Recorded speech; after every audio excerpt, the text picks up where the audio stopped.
تهزي الروح وجو اجتماعي بالبيان تروشني إيماننا كردستاني واركانت خوتي عرفان اجتماعي واركانت خوتي عرفاننا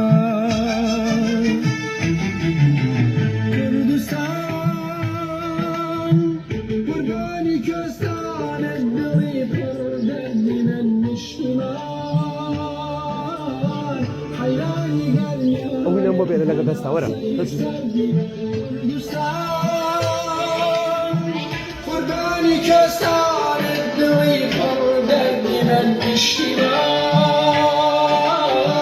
حياني قريانت هنا سيسد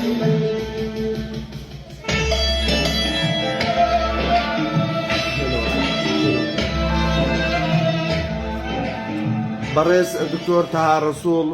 زۆر سوپاس بۆ دیاریەکانتان بۆ پروشەرە و وێنەوەی ناودارانی کورد سوپاس بۆ ئەم کتێبە نازدارانەی کە پێشکەشتان کردووە بە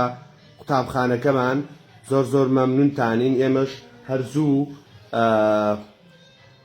کتێبخانەی کچکۆلانەمان بۆ دروست کردوون زۆر سوپاسانەکەین